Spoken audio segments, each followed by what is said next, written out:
What's up everybody? Welcome back to the channel. My name is Casey with Razor Sharp Productions, and I know learning photography can be a daunting task, from learning camera settings to different kinds of equipment, or even how to deal with clients if you're doing this as a freelancer or trying to start your own business. Now I know we can sit here for literally hours and hours on end going over every little detail of your camera, trying to teach you all of the tips and tricks and everything, but today I'm just gonna go over my top favorite tips that I think every photographer should know to take their skills to that next level.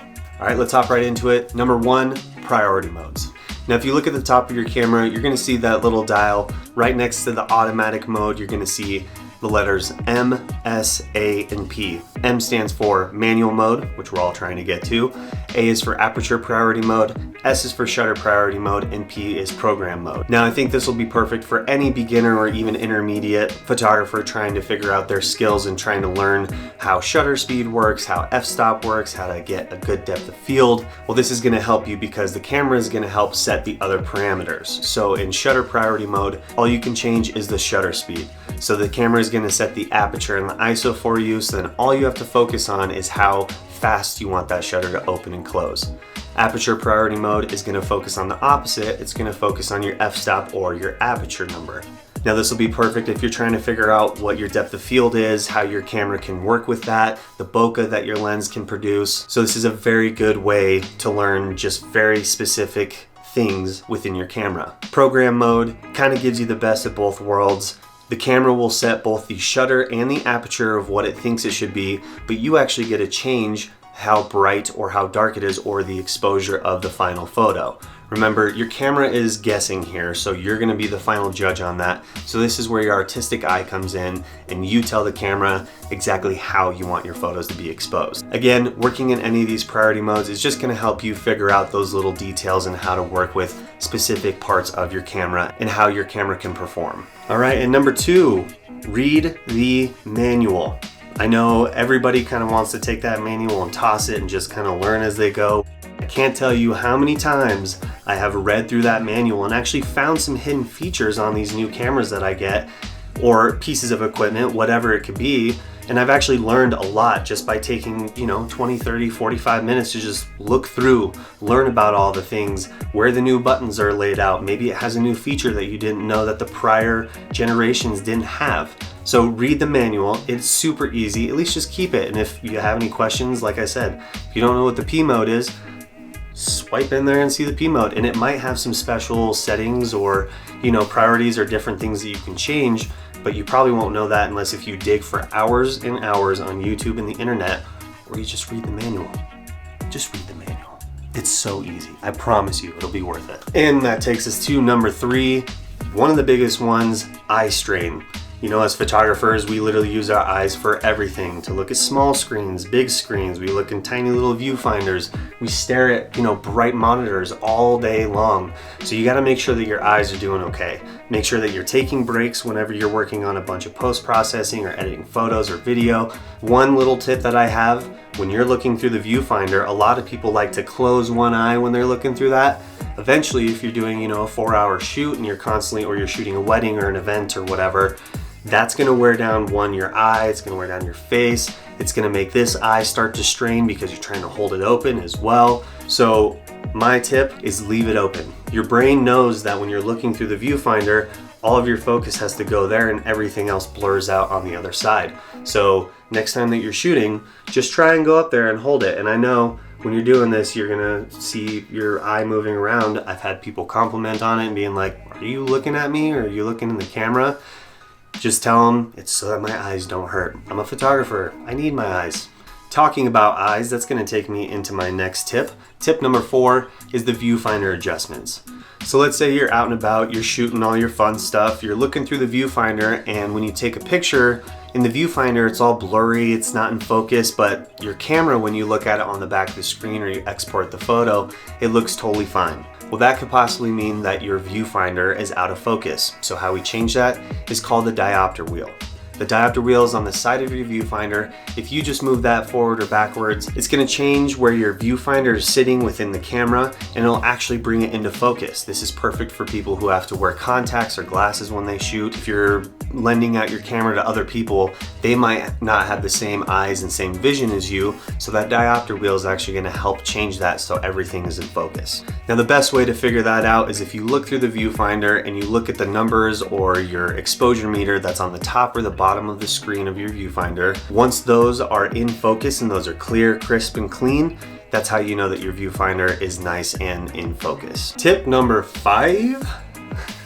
All right, tip number 5 is shoot in RAW. I promise you this is going to save you so much hassle. It's going to be so much better for your workflow. You're going to have so much more control over editing your photos. And yes, it's going to take up a lot of space, but I promise it's going to be worth it in the end. So shooting in RAW is going to give you the most uncompressed file format. It's going to give you the most detail. It's going to give you the most color correction capabilities and post-processing. So I promise you the amount of space that you're going to take up and how big the files are and kind of how annoying they are to work with, it is all worth it in the end. So shoot in RAW. Okay, number 6, this one is very minuscule, but it is very important. And I know people talk about it all the time, but I want to run this into your head. Get multiple SD cards. Corruption is gonna happen and things go wrong, you lose them, they crack, they corrupt, they do all kinds of crazy shit, so just be prepared. Make sure you have at least 2 memory cards, and if you're lucky to have a camera that has 2 memory card slots, you can do one as a backup and you can shoot both at the same time. They're both gonna write it, so if one gets corrupted, then you have a backup, especially if you're working big events that are a one-off event like a wedding. Those are very important. You want to make sure you have multiple cards, multiple backups, and you are ready to rock no matter what. On to the next one. Tip number 7, grab a UV filter. This is going to save you from a lot of hassle with anything that's going to go onto the front of your lens.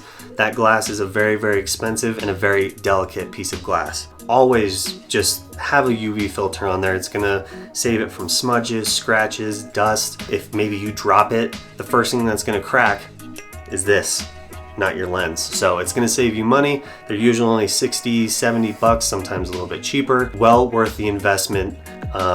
So you don't have to buy a brand new lens because you scratched it up. Been there before. Get one of these. Number 8, understanding the different climates that you're shooting in and what they do to your camera. Shooting in hot climates, it can do things like melt your camera. It can make the sensor way too hot that it can't shoot photos anymore. It can make you dehydrated. It can give you sunburn, all kinds of stuff with the heat. Vice versa, you have the cold. Batteries hate the cold. They hate it. They deplete so fast. The shutter could close shut if you have moisture in there. If you were outside for a while and your camera gets cold, you bring it in, condensation gets in on the components, and that can honestly have a longer lasting effect that you might not notice right away, and it starts corroding the electronics on the inside of the camera, and then a couple of weeks, couple months down the road, you find out that it starts breaking it. What do you do? So make sure that you just know in your area what kind of climate you have, the kind of moisture that you're going to be around, any sort of protection that you need on your camera. Just be prepared. Just like always, be prepared, have backups, be ready to go with literally anything. Because if you're prepared, nothing's going to happen. That's just usually how it goes, right? Number 9, shoot literally everything. Take your camera everywhere that you can go. This is how you're going to learn how to change the settings on a dime. Because if you take it out and you're shooting indoors and then going outdoors and you're shooting something that's really fast and something that's still, and then you want a big bokeh or a large depth of field, you're going to learn quicker if you take this out and actually do it in a live setting, and you have to change your settings really quick. That's going to have you learn a lot faster than just waiting for somebody to go, hey, let's shoot today. Hey, let's go out and use that fancy camera of yours. That rarely happens. So you have to take it on yourself to go out and shoot everything. You never know what could happen when you just have your camera out and about. It's where I've gotten some of my coolest shots, is just taking it with me on a family event, or going to the park with my friends and taking pictures of the skateboarders out there. So shoot everything, take it everywhere, don't be scared. Get out there and do it. All right, and we're on our last tip, and this is honestly the most important one. If you take away anything, take away this tip. Have fun. Have fun with it.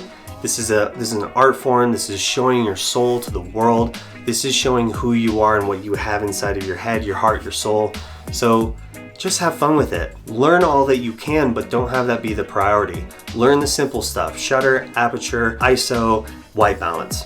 Learn the basics, and then the rest will come. When you start making it more technical, you lose the whole artistic aspect and you lose the fun and the joy and the love of taking photographs. It's a very, very beautiful art form, and you want to take advantage of that and just have fun with it. Don't be bogged down by all this crazy shit. Don't let the, information, the crazy information on the web get into your way and get into your head and be like, I need to be this perfect technical photographer.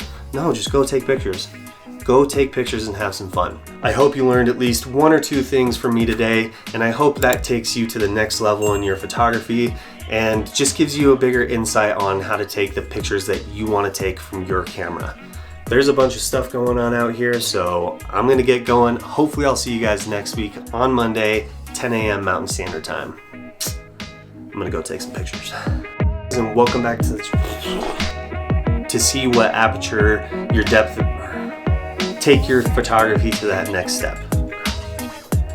Green button.